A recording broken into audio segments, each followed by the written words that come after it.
வணக்கம். திசைகளின் 10 மணி செய்திகள். உலகளாவிய எரிபொருள் விலை உயர்வால் ஏற்படும் பாதிப்பை குறைக்கும் வகையில் நாட்டில் பயோடீசல் உற்பத்தியை பெருமளவில் விரிவுபடுத்த தேசிய பொருளாதார நடவடிக்கை மன்றம் கொள்கை அளவில் ஒப்புதல் அளித்துள்ளதாக துணை பிரதமர் டத்தோஸ்ரீ அஹமட் ஜைட் அமிடி தெரிவித்தார். ஃபெல்டா, ஃபெல்க்ரா போன்ற அமைப்புகளுடன் இணைந்து செம்பனை கழிவுப் பொருட்களை கொண்டு குறைந்த செலவில் எரிபொருளை தயாரிப்பதன் மூலம் இறக்குமதி செய்யப்படும் புதைப்படிவ எரிபொருட்களின் மீதான தேவையை குறைக்க அரசாங்கம் திட்டமிட்டுள்ளது. தற்போதுள்ள 19 உயிரி எரிபொருள் ஆலைகளை ஒருங்கிணைத்து செயல்படுவதன் மூலம் மாதத்திற்கு 1.5 மில்லியன் லிட்டருக்கும் அதிகமான உற்பத்தியை எட்ட முடியும் என்றும் இதற்கான முன்னோடி சோதனைகளை பெட்ரோனாஸ் நிறுவனம் வெற்றிகரமாக செய்துள்ளதாகவும் அவர் சுட்டிக்காட்டினார். இந்த முன்னெடுப்பானது நீண்டகால அடிப்படையில் உள்நாட்டில் டீசல் விலையை நிலைப்படுத்தவும் குறைக்கவும் உதவுவதுடன் நாட்டின் எரிபொருள் விநியோக பாதுகாப்பை உறுதிப்படுத்தும் ஒரு முக்கிய மைல்கல்லாக அமையும் என அவர் உறுதிபட தெரிவித்தார்.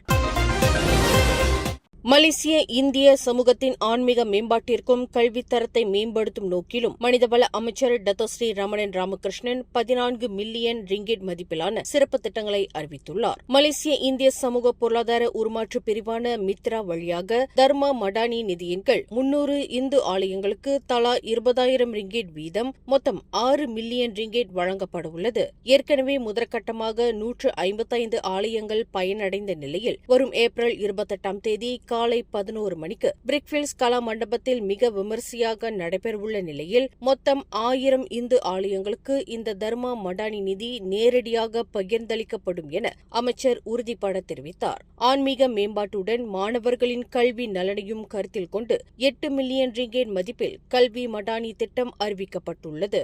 இத்திட்டத்தின் மூலம் நாடு முழுவதும் உள்ள தமிழ் பள்ளி மாணவர்களுக்கு இலவச பகுதி நேர டியூஷன் வகுப்புகள் நடத்தப்படவுள்ளன. பொருளாதார நெருக்கடியால் எந்தவொரு மாணவரும் கல்வியில் பின்தங்கிவிடக்கூடாது என்பதே இத்திட்டத்தின் முக்கிய இலக்காகும். சுங்கைபுலோ நாடாளுமன்ற சேவை மையத்தின் ஏற்பாட்டில் நடைபெற்ற சித்திரை புத்தாண்டு விழாவில் கலந்து கொண்ட போது அமைச்சர் இந்த அறிவிப்புகளை வெளியிட்டார். மேலும் SPM தேர்வில் 5 ஏக்களுக்கு மேல் எடுக்கும் மாணவர்களுக்கு தனது சேவை மையம் சார்பில் சிறப்பு வெகுமதிகள் வழங்கப்படும் என்றும் அவர் உறுதியளித்தார். நிகழ்ச்சியில் கலந்து கொண்ட சுமார் 300 பேருக்கு தனது சேவை மையத்தின் வழி உணவுப் பொருட்களையும் மைடின் பேரங்காடி பற்று சீட்டுகளையும் வழங்கிய அமைச்சர் மித்ரா நிதி எந்தவொரு இடைத்தரகர்களும் இன்றி நேரடியாக சமூகத்தை சென்றடைவதை மீண்டும் உறுதிப்படுத்தினார். அமைச்சரின் இந்த செயல்பாடு இந்திய சமூகத்தினரிடையே பெரும் வரவேற்பை பெற்றுள்ளது. ரூமா பங்சா முன்னெடுப்பின் கீழ் மேலும் பல முக்கிய அரசியல் தலைவர்கள் அம்னோவில் இணைவார்கள் என அக்கட்சியின் தலைவர் டத்தோஸ்ரீ அஹமட் ஜைட் அமிடி தெரிவித்துள்ளார். ஏற்கனவே Tan Sri Syed Hamid Albar, Datuk Seri Hishammuddin Tun Hussein, Khairy Jamaluddin Abu Bakar போன்ற மூத்த தலைவர்கள் இணைந்துள்ள நிலையில் மேலும் சில முக்கிய புள்ளிகள் தம்மிடம் இது குறித்து அதிகாரப்பூர்வமற்ற முறையில் விருப்பம் தெரிவித்துள்ளதாக அவர் குறிப்பிட்டார். இந்த முன்னெடுப்பானது முன்னாள் கட்சி உறுப்பினர்களுக்கு மட்டுமின்றி புதிய உறுப்பினர்களுக்கும் கதவுகளை திறந்துவிட்டுள்ளது உள்ளதாகவும் இணையம் வாயிலாக விண்ணப்பிப்பவர்களுக்கு உடனடியாக மின்னியல் உறுப்பினர் அட்டை வழங்கப்படும் என்றும் அவர் கூறினார். கட்சியை விட்டு வெளியேறியவர்கள் எவ்வித நிபந்தனையுமின்றி மீண்டும் இணைய ரூமா பங்சா ஒரு பாலமாக அமையும் என அவர் நம்பிக்கை தெரிவித்தார்.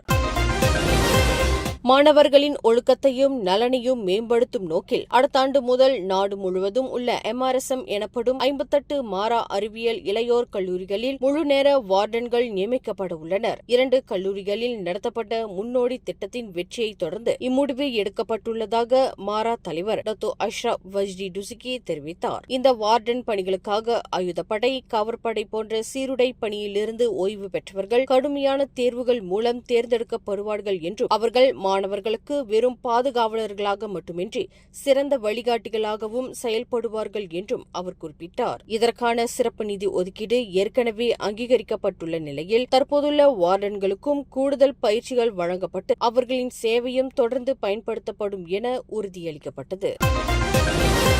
உலகளாவிய எரிசக்தி நெருக்கடியையும் எரிபொருள் செலவினங்களையும் கருத்தில் கொண்டு ஊடகவியலாளர்களின் சுமையை குறைக்கும் பொருட்டு தகவல் தொடர்பு அமைச்சின் வாராந்திர செய்தியாளர் சந்திப்புகள் இனி நேரடியாகவும் இணைய வழியிலும் கலப்பு முறையில் நடத்தப்படும் என அமைச்சர் டத்தோ ஃபாமி ஃபசில் தெரிவித்தார். இதன் மூலம் கோலாலம்பூரில் உள்ள செய்தியாளர்கள் ஒவ்வொரு முறையும் புத்ராஜயாவிற்கு நேரில் வர வேண்டிய அவசியம் இருக்காது என்று அவர் குறிப்பிட்டார். அங்கீகரிக்கப்பட்ட ஊடகவியலாளர்களுக்கு மாதத்திற்கு 300 லிட்டர் பூடி 95 பெட்ரோல் சலுகை சேவையை தொடர வேண்டும் என்ற கோரிக்கை குறித்து கருத்து தெரிவித்த அவர், இது தொடர்பான பரிந்துரை வரும் செவ்வாய்க்கிழமை நடைபெறவுள்ள தேசிய பொருளாதார நடவடிக்கை மன்ற கூட்டத்தில் தாக்கல் செய்யப்படும் என கூறினார். நீண்ட தூர பயணம் செய்து செய்தி சேகரிக்கும் ஊடகவியலாளர்களின் சிரமங்களை அரசு உணர்ந்துள்ளதாகவும் அவர் சுட்டிக்காட்டினார்.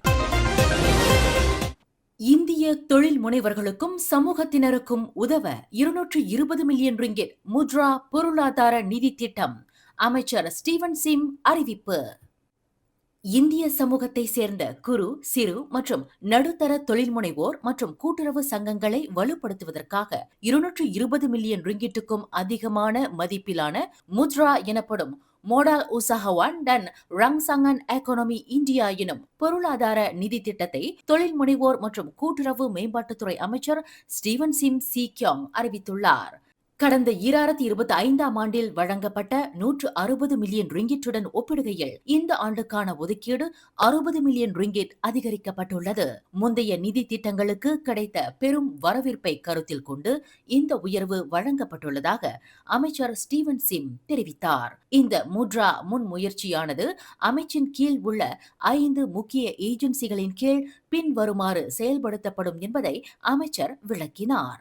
முதலாவது, தக்கோன் நேஷனல் திட்டத்தின் கீழ் இந்திய சமூக தொழில் முனைவோர் மேம்பாட்டு திட்டமான ஸ்பூமிக்கு 120 மில்லியன் ரிங்கிட் ஒதுக்கீடு.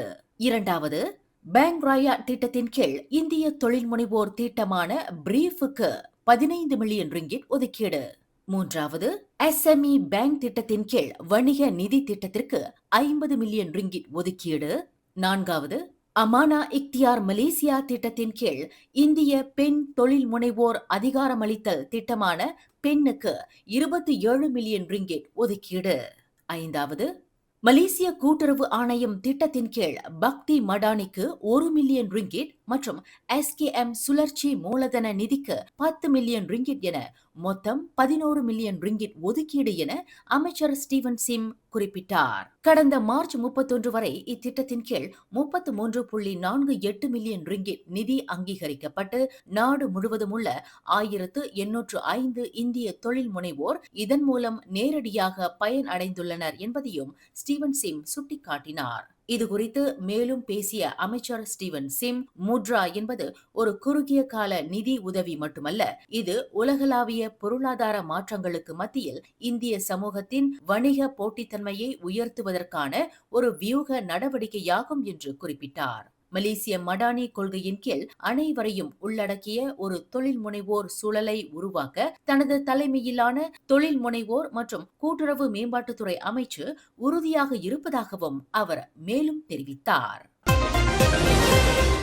கட்சி தலைமை அனுமதி அளித்தால் எதிர்வரும் பொதுத் தேர்தலில் கோம்பாக் நாடாளுமன்ற தொகுதியை தக்கவைக்க தான் தயாராக இருப்பதாக ஸ்லாங்கூர் மாநில முதல்வர் டத்தோஸ்ரீ அமீருடின் ஷாரி தெரிவித்துள்ளார். கோம்பாக் பிக்கியார் கிளை கூட்டத்தில் பேசிய அவர், மக்கள் வழங்கிய ஆணையை தொடர விரும்புவதாகவும் 1998ஆம் ஆண்டு முதல் மேற்கொள்ளப்பட்ட நீண்டகால போராட்டத்தின் விளைவே இன்றைய வெற்றி என்றும் குறிப்பிட்டார். மடானி அரசாங்கத்தின் கீழ் நீண்ட காலமாக தீர்க்கப்படாமல் இருந்த வீட்டு வசதி சிக்கல்களுக்கும் நில பிரச்சினைகளுக்கும் தீர்வு காணப்பட்டு வருவதாகவும் அவர் சுட்டிக்காட்டினார். எதிர்க்கட்சிகளின் அரசியல் விமர்சனங்களுக்கு பதிலடி கொடுத்த அவர், டீசல் மானிய விவகாரத்தில் உண்மைக்கு புறம்பான தகவல்கள் பரப்பப்படுவதாக சாடினார். ஸ்லாங்கூர் மக்கள் தென்கிழக்கு ஆசியாவிலேயே மிக குறைந்த விலையில் பெட்ரோல் சலுகையை பெற்று வருவதாகவும், வெறும் தேர்தல் வாக்குறுதிகளை மட்டும் வழங்காமல் பொறுப்புணர்வுடன் செயல்படும் அரசாங்கமாக தாங்கள் திகழ்வதாகவும் அவர் வலியுறுத்தினார். அம்பாங் ஜெயா கம்போங் அம்பாங் இண்டா பகுதியில் இன்று மதியம் பெய்த கனமழையினால் அடுத்தடுத்து 2 நிலச்சரிவு சம்பவங்கள் பதிவாகின. இதில் ஒரு சம்பவத்தில் சாலையோரம் நிறுத்தப்பட்டிருந்த வேன் ஒன்றின் மீது மண் சரிந்து விழுந்தது. முதல் சம்பவம் மதியம் 3:35 மணியளவில் ஒரு வீட்டின் பின்புறம் உள்ள மலை சரிவில் ஏற்பட்டது. அதிர்ஷ்டவசமாக இந்த விபத்தில் வீட்டின் கட்டமைப்பிற்கோ அல்லது குடியிருப்பாளர்களுக்கோ எந்தவித பாதிப்பும் ஏற்படவில்லை என்று ஸ்லாங்கூர் தீயணைப்பு மீட்புத்துறையின் செயல்பாட்டு பிரிவின் உதவி இயக்குநர் தெரிவித்தார். சுமார் 16 நிமிட இடைவெளியில் அருகிலேயே 2வது நிலச்சரிவு ஏற்பட்ட நிலையில் தீயணைப்பு படையினர் விரைந்து செயல்பட்டு நிலைமையை கட்டுக்குள் கொண்டு வந்தனர். இந்த 2 சம்பவங்களிலும் உயிர் சேதம் ஏதும் ஏற்படவில்லை என்பது உறுதிப்படுத்தப்பட்டுள்ளது. கோலாலம்பூர் ஜலன் துன் ரசாக் பகுதியில் உள்ள தேசிய நூலகத்திற்கு அருகே இன்று மாலை நிகழ்ந்த லாரி சுற்றுலா வேன் விபத்தில் மொத்தம் 8 பேர் காயமடைந்தனர். காயமடைந்தவர்களில் 56 வயதுடைய லாரி ஓட்டுநரும் 46 வயதுடைய அவரது உதவியாளரும் அடங்குவர் என கோலாலம்பூர் தீயணைப்பு மீட்புத்துறை தெரிவித்துள்ளது. சுற்றுலா வேனில் பயணம் செய்த 15 நபர்களில் 6 பேர் லேசான காயங்களுக்கு உள்ளான நிலையில் மற்ற 9 பேர் எவ்வித காயங்களுமின்றி உயிர் தப்பினர். காயமடைந்த அனைவருக்கும் சம்பவ இடத்திலேயே முதலுதவி சிகிச்சைகள் வழங்கப்பட்டு மேலதிக சிகிச்சைக்காக அவர்கள் கோலாலம்பூர் பொது மருத்துவமனைக்கு அனுப்பி வைக்கப்பட்டனர். இன்று மாலை 4 மணியளவில் அவசர அழைப்பு கிடைக்கப்பெற்றதும் திதிவாங்சா தீயணைப்பு நிலையத்திலிருந்து 5 பேர் கொண்ட குழுவினர் விரைந்து செயல்பட்டு மீட்பு பணிகளை மேற்கொண்டனர். விபத்துக்குள்ளான வாகனங்களை அப்புறப்படுத்தி போக்குவரத்தை சீர் செய்யும் பணிகளும் தீயணைப்பு துறையினரால் வெற்றிகரமாக முன்னெடுக்கப்பட்டன. ஜாசின் ஜலன் சிலாண்டர் பாத்தாங் முலாக்கா பகுதியில் இன்று காலை நிகழ்ந்த சாலை விபத்தில் முகமது அஸ்ராப் அசஹர் என்ற 21 வயது தொழிற்சாலை ஊழியர் சம்பவ இடத்திலேயே உயிரிழந்தார். அயர்குரோவில் உள்ள தனது பணியிடத்திலிருந்து வேலை முடிந்து வீடு திரும்பிக் கொண்டிருந்த போது அவர் ஓட்டி வந்த மோட்டார் சைக்கிள் நிலை தடுமாறி சாலையோர தடுப்பில் மோதியதில் அவர் தூக்கி வீசப்பட்டதாக காவற்படை விசாரணையில் தெரியவந்துள்ளது. தலையில் பலத்த காயமடைந்த நிலையில் உயிரிழந்த அவரது உடல் உடற்கூறு ஆய்விற்காக ஜாசின் மருத்துவமனைக்கு அனுப்பப்பட்டுள்ளதுடன் இந்த விபத்து குறித்து 1987 ஆண்டு சாலை போக்குவரத்து சட்டத்தின் கீழ் விசாரணை நடத்தப்பட்டு வருவதாக ஜாசின் காவற்படை தலைவர் சூப்பரிண்டென்டன்ட் லீ ரோபர்ட் தெரிவித்தார். கடந்த ஏப்ரல் 9ஆம் தேதி சுங்கைபுலோ சிறையிலிருந்து தப்பியோடிய 24 வயதுடைய கைதி நேற்று மாலை 5 மணியளவில் கோம்பாக்லாமா பத்து 14 பகுதியில் வைத்து காவற்படையால் மீண்டும் கைது செய்யப்பட்டார். ஷாலாம் நீதிமன்ற விசாரணைக்கு பிறகு காவற்படையின் காவலில் இருந்து தப்பிய அந்நபர் சிறுவர்களுக்கு எதிரான பாலியல் குற்றம், குடிநுழைவு விதிமீறல் தொடர்பான வழக்குகளுக்காக சிறையில் அடைக்கப்பட்டவர் என்பது குறிப்பிடத்தக்கது. தப்பியோடிய கைதியை பிடிப்பதற்கு ஒத்துழைப்பு வழங்கிய அனைத்து தரப்பினருக்கும் ஸ்லாங்கூர் மாநில காவற்படை தலைவர் டத்தோ ஷசாலி கஹார் தனது நன்றியினை தெரிவித்துக் கொண்டார்.